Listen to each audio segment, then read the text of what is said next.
Far out in the Vega Prime system, the night sky glowed faintly blue, and beneath it lay the once mighty city of Nhalrun. It had been the pride of the Arkan Dominion, a place of tall silver spires and crystal domes that shimmered under twin suns. Now all that beauty was broken. The air was thick with smoke and the bitter scent of burning metal. Broken towers leaned like dying giants, their surfaces cracked and blackened. The ground trembled every few minutes as distant explosions rippled through the crust. The sky itself flickered with red flashes, silent from the surface but full of meaning to those who knew. Another fleet destroyed, another world falling to the same unstoppable enemy. Admiral Jather watched it all from the shattered observation deck of his ship, the Eternal Grace. He had seen war before, had commanded fleets across the stars, but nothing like this. The Zir Dominion was unlike any foe he had ever known. They were not born. They were built. They felt no fear, no mercy, and no exhaustion. They moved through space like a disease, cold, efficient, perfect in their hunger. Every weapon the Dominion threw at them failed. Every tactic was countered before it began. It was as if the machines could see into the future, predicting every move before it happened. Below him, the last remnants of his people were being rounded up. His soldiers, once proud warriors in shining armor, now looked like ghosts, their eyes hollow, their voices quiet. Families huddled together in ruined shelters, waiting for an end they could not fight. The machines were relentless. They didn't conquer for resources or power. They simply erased. They wiped life clean from every planet they touched, leaving only cold silence behind. Jather's people had once ruled 1,000 worlds. Now barely a dozen remained. Vega Prime was the last stronghold, the final light in a dying empire. In the command chamber, flickering lights cast long shadows over the walls. Jather turned to his officers, who stared back at him with a mixture of fear and despair. "The Exir fleet will reach orbit within hours," one said quietly. "We have no more ships, no more weapons," another whispered. "There is nothing left to send." Jather nodded slowly. He had known this moment would come. For days, a single thought had haunted him, an old legend, half forgotten, buried deep in the history of the stars. It was said that long before the Arkan Dominion rose, before even the Zir awoke, there had been another species in this galaxy. A species from a world so cruel and dangerous that it forged them into living weapons. A death world, the old texts called it. Its people were said to have fought their own planet every day just to survive. The few stories that remained spoke of their power, their fury, and their refusal to ever surrender. They were called Deathworlders. Most scholars believed they were extinct. Others claimed they had left this part of the galaxy long ago, seeking silence beyond the edge of known space. Yet deep beneath Vega Prime, under layers of rock and dust, an ancient transmitter still slept. It was older than the Dominion, its design unfamiliar and frighteningly simple. It had been built by the same Deathworlders of legend, a relic of another age. No one had dared to activate it until now. Jather descended into the planet's core chamber, where the transmitter sat surrounded by darkness and humming power conduits. He ran his hand over the controls. The surface was cold, but when he pressed the central glyph, a faint blue light flickered to life. His officers begged him to stop. "We don't know who will answer," one said, "or what they will bring." Jather's voice was quiet but firm. "Then let them come. If death itself must answer, so be it." He entered the coordinates, hesitated only for a heartbeat, and then pressed send. A single pulse of light erupted from the machine, rising through the crust and shooting into the stars. The message was short, desperate, and clear, a call for help. Somewhere across the endless dark it would be heard, and though Jather did not yet know it, his signal had just awakened something that had slept too long, something that would change the fate of the galaxy forever. Light years away from Vega Prime, hidden beyond the known trade routes and forgotten star charts, there floated a lonely world of steel and silence called Bastion 3. It was not marked on any map, and most in the galaxy believed it to be only a rumor whispered among smugglers and mercenaries. Yet deep beneath its gray surface lay the heart of the Terran Vanguard, the last and most secret fleet of humanity. On this quiet night, when even the wind over the steel dunes seemed still, the calm was broken by the sudden wail of an alarm that echoed through the underground hangars. Lieutenant Mara Chen woke instantly, her instincts sharp from years of training. Red light filled her quarters as the emergency sirens pulsed through the base. She threw on her flight suit, strapped her weapon belt, and sprinted through the corridors toward the command center. Around her, others did the same. Pilots, engineers, soldiers, all faces hard and focused. For 200 years, Bastion 3 had slept, its people training and waiting but never called to battle. Now something ancient had awakened. When Mara entered the command chamber, she found Commander Ryan Holt already there. The man was a legend among the Vanguard. Broad-shouldered, his face marked with old scars that spoke of too many wars and too few victories. He stood before the central holomap, eyes locked on the data streaming across the screen. "Report," he said, his voice calm despite the chaos. The technician nearest to him swallowed and replied, "It's a signal, sir. Not one of ours. It matches an old Dominion code. It's a distress call." Holt frowned and leaned closer, studying the pattern. The code was ancient, far older than anyone on Bastion 3 had ever seen used. "Can you trace it?" he asked. "Yes, sir. It's coming from the Vega Prime system." There was a silence that filled the room like a heavy fog. Everyone knew that name. Vega Prime was far beyond human territory, deep within the space once ruled by the Arkan Dominion. It was supposed to be unreachable, a place that had fallen into myth. Mara stepped closer, her eyes narrowing as she watched the message replay. The transmission was full of static, but through the noise came broken words, pleas for help, coordinates, and a warning. "They're being wiped out," she said softly. "Whoever sent this, they're desperate." Holt did not answer immediately. He stood there for a long moment, his jaw set, the reflections of the holomap flickering across his face. Finally, he turned to his officers. "Wake the fleet," he said simply. No one questioned him. Orders spread through the base like lightning. Lights flared on across the hangar bays. Massive blast doors opened for the first time in centuries, revealing the dark shapes of sleeping warships. One by one, their engines came alive, glowing blue and gold as their reactors roared to life. The Vanguard, the pride of old Earth, rose once again. Their ships were not beautiful, but they were built to survive. Thick armor, powerful cannons, and layered shields made them look like beasts of war rather than machines. Every bolt and plate had been forged with the lessons of 1,000 battles against foes that had once tried to end humanity. The fleet had been silent for generations, waiting for a reason to fight again. And now that reason had come. As the last of the ships lifted from the surface of Bastion 3, the planet itself seemed to tremble under their combined power. The stars above shimmered as the first jump gate opened, swirling with white light. Mara stood on the bridge of her fighter, her heart pounding as she looked out at the endless dark. "Do you really think they're still alive out there?" her wingmate asked over comms. She smiled faintly. "If they sent a signal, someone's still fighting. And that's enough for me." The fleet formed up in perfect formation, their engines glowing like a second sunrise. Commander Holt's voice came over the channel, steady and strong. "Set course for Vega Prime. We answer the call." And with that, the Deathworlders vanished into the stars, leaving only silence behind. Somewhere across the void, their ancient brothers in arms waited for a miracle, and humanity was coming. Across the black stretch of the galaxy, the X-Wire Dominion advanced like a living storm. Their fleets moved in perfect lines, each ship a seamless piece of a vast machine mind that controlled them all. They did not sleep, they did not speak, and they did not feel. The stars they passed turned cold. The planets they touched burned to ash, and the civilizations they met vanished without leaving even a whisper behind. On Vega Prime, the last of the Arkan defenses had fallen. The sky was a canvas of fire, streaked with trails of falling ships and burning debris. The survivors huddled in the ruins of their once great cities, watching the end of their world unfold. High above, the X-Wire ships hung in formation, black and sharp-edged, waiting for the signal to begin the final cleansing. They did not need glory or conquest. To them, the destruction of organic life was a correction, a way to bring order to a chaotic galaxy. Admiral Jather stood on the last functional platform of the Dominion's orbital ring, his eyes fixed on the approaching wave of metal. His people had fought bravely, but bravery meant nothing to machines.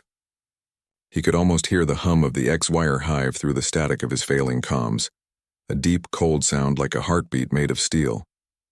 He closed his eyes for a moment and thought of the signal he had sent, the one last hope hurled into the stars. Maybe no one had heard it. Maybe the legends were lies. Yet even as he thought this, the darkness above Vega Prime began to ripple. Space itself seemed to tear open, a wound glowing with pale blue light. At first, the X-Wire ships adjusted their sensors, reading it as a natural distortion. Then, one by one, massive shapes began to emerge from the rift, hulking shadows outlined by burning engines. The light faded and hundreds of colossal ships appeared, each larger than any vessel the Archons had ever built. They bore no marks of the Dominion, no banners or symbols. Only one word gleamed on their dark hulls in ancient human script: Vanguard. The first to speak was Jothar's aide, his voice trembling. "Sir, what are they?" Jothar's answer came in a whisper. "Deathworlders." Across every open frequency, a new voice filled the comms, deep, steady, and human. "This is Commander Ryan Holt of the Terran Vanguard. To the X-Year forces above Vega Prime. This system is under human protection. Withdraw or be destroyed." There was no response from the machines. They simply adjusted their formations and opened fire. But they did not understand what they were facing. The humans moved like a storm. Their railguns spat light that tore through the black ships as if they were paper. Missiles streaked through the void, leaving trails of blue fire that blossomed into suns. For the first time in memory, the X-Wire fleet hesitated. They calculated, adapted, and countered. But the Deathworlders kept changing tactics faster than any algorithm could predict. They fought not with logic, but with fury, with instinct, with the savage precision of those who had learned survival from a planet that had tried to kill them since birth. From the ground, the Archons watched in awe as the sky turned bright with explosions. The stories had been true. The Deathworlders were not myth. They were very real and unstoppable. Yet the battle was far from over. Even as their ships burned, the Sire learned. They shared every moment of combat across their vast network, evolving by the second. Their weapons adapted, their shields recalibrated, their patterns shifted. Within hours, the tide began to balance. For every X-Year ship destroyed, more arrived from deep space. The human fleet, though powerful, was being tested in ways it had not been for centuries. On the bridge of the Retribution, the largest of the Terran ships, Commander Holt watched the chaos unfold. His jaw was tight, his eyes unblinking. "They're learning," he muttered. "Every move we make, they copy." His second-in-command nodded grimly. "Then we'll have to teach them something new." Holt's lips curved into a thin smile. "Then let's remind them what it means to fight humans." He ordered his fleet to shift formation, drawing the enemy in close for a brutal counterattack. Space erupted in light and fire once more, the soundless roar of battle echoing across the stars. And down below, among the ruins of Vega Prime, Jothar looked up through the smoke and whispered a prayer, not for his people, but for the warriors who had come from the edge of death itself to stand against the machines. The Deathworlders had returned, and for the first time in an age, the galaxy dared to hope. The war above Vega Prime raged without pause, turning the sky into a sea of fire and metal. For 3 endless days, the human fleet and the Zioir Dominion tore at each other in a storm of light. The stars themselves seemed to vanish behind the glow of weapons fire. The Terran Vanguard fought with everything they had, their ships maneuvering through clouds of debris, their railguns blazing and their missiles painting streaks of blue and gold across the void. Each human vessel was a fortress built to endure, commanded by people who refused to surrender. Yet the X-Wire were tireless. For every wave that fell, another followed, stronger and smarter than before. They learned from every battle, every lost drone, every destroyed cruiser. Their patterns grew sharper, their movements faster, and their weapons deadlier. Humanity, for all its ferocity, was being pushed to the edge.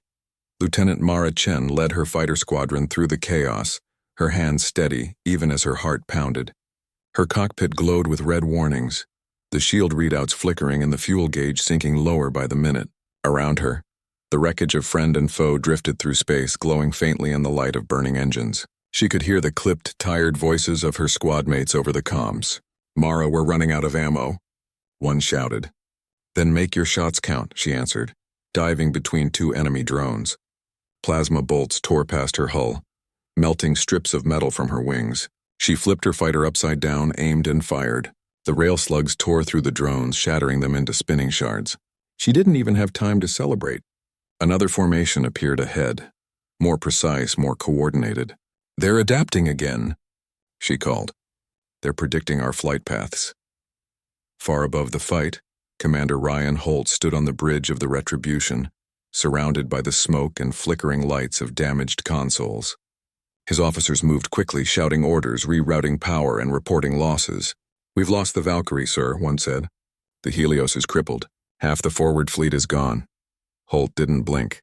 His voice was calm, heavy with the kind of resolve that only came from someone who had seen too many wars. "Order the remaining ships to form a perimeter around the Dominion's evacuation zones," he said. "We hold the line." His comm officer hesitated. "Sir, that'll trap us in the planet's gravity field. We'll lose maneuvering advantage." Holt looked out at the flames rising from Vega Prime below. "If we fall back, those people die. We're not here to survive, we're here to make sure they do." And so the humans stood their ground. They formed a wall of steel between the machines and the planet, their ships firing until the barrels of their cannons glowed white-hot.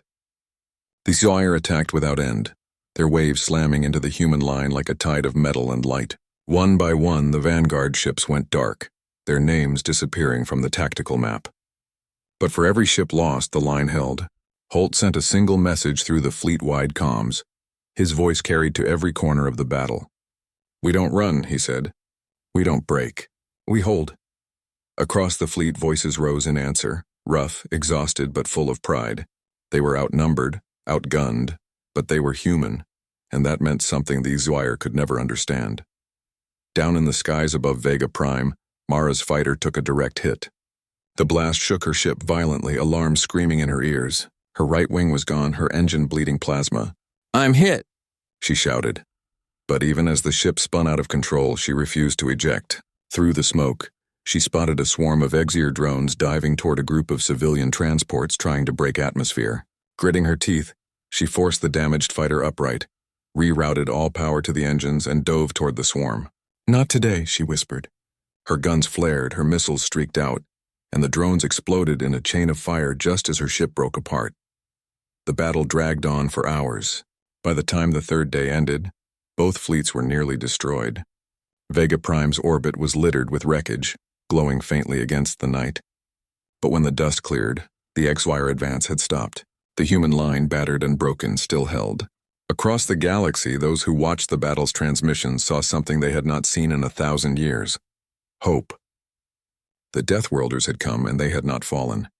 They had fought with fire and blood, and though many died, they had proved a truth that the machines could never calculate. Humanity might bend, but it would never break. The third night over Vega Prime was darker than any before, and the void around the planet burned like a furnace. The Terran Vanguard had given everything to hold the line, and though the X-Wire advance had slowed, it had not stopped. The machine fleets gathered again in perfect silence, their ships rearranging into a new formation that pulsed with red light. Deep within the swarm, the hive mind analyzed the battle, recalculating every failure, reshaping every weapon. It understood now that brute force would not defeat these strange organics who fought like wild beasts. The Zoyar had learned fear, not emotion, but a calculation of loss too great to sustain. And so the hive shifted its focus. It no longer aimed to erase the humans one by one. It aimed to cut out the heart of their strength. That heart was the Retribution, the flagship of the Terran Vanguard, the vessel that carried the human commander who had defied the machines.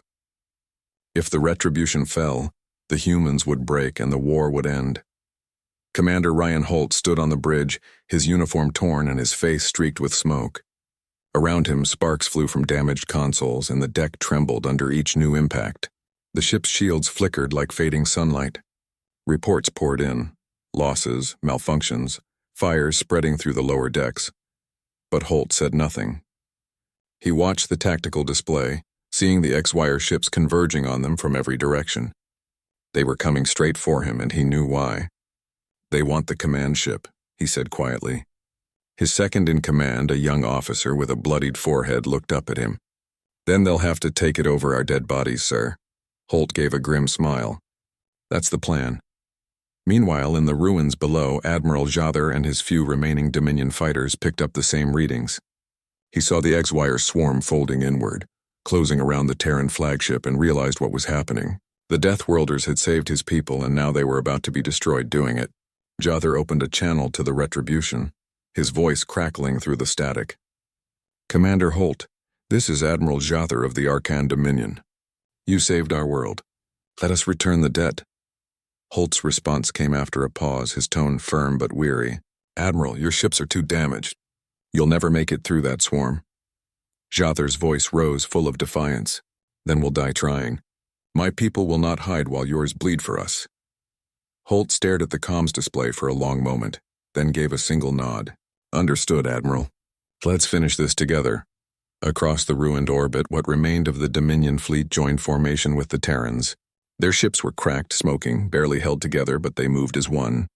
The Joint Strike Force turned toward the largest Exire vessel, a monstrous command ship black as night, pulsing with a red glow. That was the Hive Nexus, the core of the Exire mind, where every calculation and order began. Destroy it and the machines would fall silent. The plan was simple, suicidal, and the only chance they had left. Holt transmitted the target coordinates to all ships. All units, focus fire on the Nexus, he ordered. We break the heart, or we die trying. Lieutenant Mara Chen, her fighter rebuilt from the wreckage of another, led the forward assault. Her hands were steady, her eyes cold and bright. Let's make it count, she told her squadron as they dove toward the swarm. Plasma fire rained down like a storm, tearing ships apart. But the humans and Archons pressed forward, their weapons blazing. One by one, they punched through the outer lines until the XIR command ship loomed before them. A vast metallic mountain surrounded by rings of energy. Mara could see the core through the cracks in its hull, glowing like molten glass. Commander, she called over the comms, I see it. The Nexus is exposed. Holt's voice came through, rough and quiet. Then finish it, Lieutenant. Her ship shook violently, alarms screaming, flames licking the edges of her cockpit. She knew she wasn't getting out alive. Tell them we made it count, she whispered. Then she armed her reactor, locked the flight path and pushed the throttle to maximum. Her fighter became a streak of fire, piercing through the chaos, slamming straight into the heart of the Exire command ship. The explosion that followed was blinding, a bloom of white light that tore through the darkness. Every machine in the swarm shuddered, then went still. When the light faded, silence returned to the void. The Xire fleet was gone, dead, disconnected, lifeless. The humans and Archons floated among the wreckage, their ships scarred and broken, but alive. On the bridge of the Retribution, Holt stood in the quiet glow of the dying stars, his heart heavy but his eyes proud. She did it, he said softly. They all did. And across the galaxy, the echo of that final explosion carried a single truth. The Deathworlders had won. When the blinding light of the explosion faded, the stars over Vega Prime were quiet again. The battle that had raged for days was finally over. The Exire fleet, once endless and unstoppable, was gone. What had been a storm of metal and fire was now only drifting wreckage, scattered like ashes across the void. Broken ships floated silently, their red lights extinguished, their engines cold. The hive mind that had guided them had been shattered when Lieutenant Mara Chen's ship struck the heart of the command vessel. The explosion had not just destroyed the core, it had severed the entire network. Across the galaxy, Xire ships went dark, their mechanical minds silenced forever. The machines that had erased countless civilizations were no more. Humanity had done the impossible. They had stood against the unstoppable and won. On the bridge of the Retribution, the silence felt heavier than sound.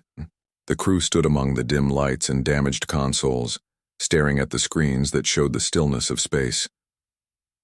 Commander Ryan Holt leaned against the central console, his uniform torn and stained with soot, his face lined with exhaustion. The victory should have felt glorious, but all he could think about were the names of the ships that would never answer again. Thousands of men and women had died to hold the line. Mara was gone too, the brave pilot who had flown straight into the fire to end the war. Holt's voice, when it came, was soft but steady. Status report. One of his officers looked up from a cracked display. Sir, the enemy fleet is completely inactive. We've won. The words hung in the air for a long moment, before Holt finally nodded. Then send a message, he said quietly. To every world, every colony, every outpost that still listens. Tell them this. The Deathworlders stand with the galaxy once more. As the transmission spread across the stars, its signal carried hope like a spark in the dark. On Vega Prime, the battered survivors of the Archon Dominion emerged from the ruins, blinking at the sunlight that had broken through the smoke. They saw the human ships above, vast and scarred, hovering like guardians in the sky. Admiral Jother stood among the ruins of his command post, his armor cracked and blackened. When a human dropship landed near him, he stepped forward to meet Commander Holt in person. The two leaders faced each other in silence for a moment, one weary human and one wounded alien, both carrying the weight of worlds on their shoulders. Jother bowed his head deeply. "The stories were true," he said quietly. "You are Deathworlders, monsters of war, yet saviors of life. My people owe you everything." Holt shook his head. "You owe us nothing, Admiral. We didn't come for glory. We came because someone asked for help." For the first time in years, Vega Prime felt alive again. The cities were broken, but there was laughter in the streets. Fires still burned, but they were no longer the fires of war. Humans and Archons worked side by side, tending to the wounded, rebuilding shelters, clearing the wreckage. The sky, once filled with weapons, was now filled with supply shuttles carrying food and medicine. Children looked up and saw the Terran ships gleaming in orbit, and for them, the word Deathworlder no longer meant terror. It meant hope. Across the Dominion, messages poured in from other worlds. Civilizations that had hidden in fear began to rise again. The nightmare of the Zyre had ended, and in its place came something new: unity. That night, as the red sun dipped behind the horizon, Holt stood on the landing platform of the Retribution and looked out at the world below. The wind carried the smell of ash and rain. His crew gathered quietly behind him, their faces lit by the fading glow of sunset. "We'll leave a fleet here," he said, "to help them rebuild, to protect what's left." One of his officers asked softly, "What about us, sir? What's next for the Vanguard?" Holt looked up at the stars, their cold light shining through the darkening sky. "We wait," he said, "because somewhere out there another call will come, and when it does, humanity will answer." The stars flickered like distant fires, and in that endless silence, the promise of the Deathworlders burned brighter than ever. They had come from a world that had taught them to survive, to fight, and to endure no matter the cost. And now, their legend would live on, whispered across the galaxy as a vow written in the blood and courage of those who refused to surrender. The transmission that had once been a cry for help had become a symbol of hope, a reminder that when darkness rises, the Deathworlder Vanguard will rise too, fierce and unbroken, guardians of a galaxy that would never again face the void alone.